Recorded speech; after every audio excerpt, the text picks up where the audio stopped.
So could you kind of reiterate these micronutrients that cause cancer? They stop cancer cell growth, they stop the spreading, they stop the blood vessel, the new growth of new blood vessels, the angiogenesis, and that also cause the apoptosis, the programmed cell death. Mm-hmm. What are these nutrients that have the synergistic effect, like the orchestra?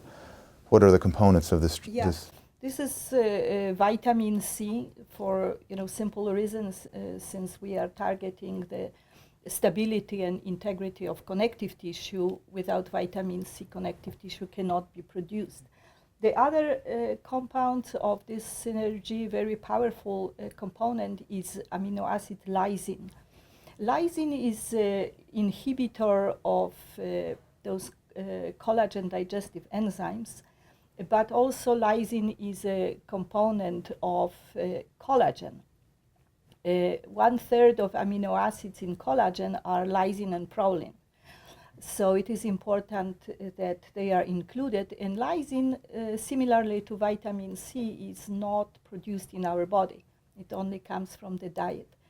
We are also having other components like N-acetylcysteine. We are having trace elements, including copper, selenium, and we are having the active component from green tea called epigallocatechin gallate, or EGCG for short, and quercetin. So this is the mixture of several components. You can find the information on our website. And this is what we tested them. We tested individual compounds, and also we combined them in the synergy. So there are components acting on different mechanisms in our body, including what we see. They also have an anti-inflammatory effect. And what we know from one side, inflammation is associated with cancer, and also long-lasting inflammation is the triggering factor for developing cancer. And these micronutrients are also effective in addressing this important aspect. So this is this pleiotropic effect of micronutrient synergy that we are working with. When we had the first proof of the concept that actually micronutrients are the solution to the cancer epidemic, we were thinking about how to present this to the public at large. And we decided to go into USA Today in 2002 in March, and the largest circulation newspaper at the time. And they didn't want to publish. So we said, well, but we just presented this information at the breast cancer conference in Miami, in Florida. So why shouldn't you publish things that are there in the scientific community? So finally they did.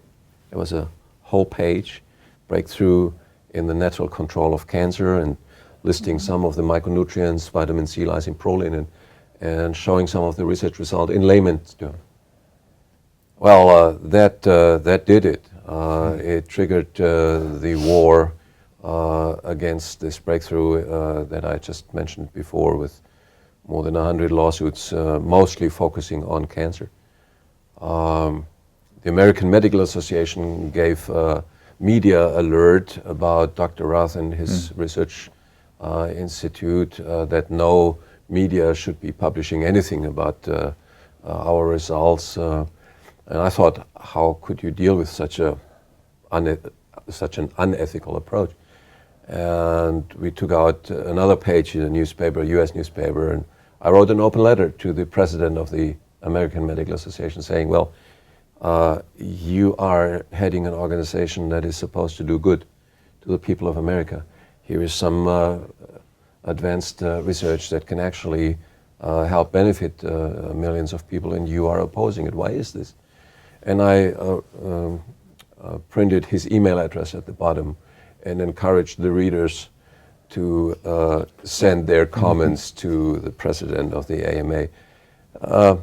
We've never heard anything about them, so we assume that he got a lot of mails at the time. I'm telling this not to brag about this battle and some nice episodes. It tells again that it is extremely important to state the truth, to fight for the truth, and this is why we appreciate you coming to us and interviewing us at length on this process, because it is a courageous thing that you are doing, Ty, and not just with us, but with opening up this curtain of deception and lies about cancer and for that matter other diseases, and giving the people of America and the world a chance to see through that maze of deception and make their own choice. I think it's you must be complimented. I'm complimenting you for that. Thank you. Yeah, Thank because now it's I think it's even more difficult in fighting for scientific truth, because in old days, before pharmaceutical industry was created, it was more convincing others to accept the concept. So this were mostly fighting somebody's egos and careers. But now we are challenging the most powerful industry on earth. So this is not accepting science, and we see from our other contacts that many doctors, scientists agree with what we are doing and what we are publishing. But there is economic aspect and economic pressure, which is very difficult to overcome, and it is only by education, by spreading information and knowledge to people. This is how we can change it. Hi, this is Ty Bollinger. Thanks for watching. If you want to know the truth about cancer, click the link in the description below to watch our award-winning docu-series, The Truth About Cancer, A Global Quest.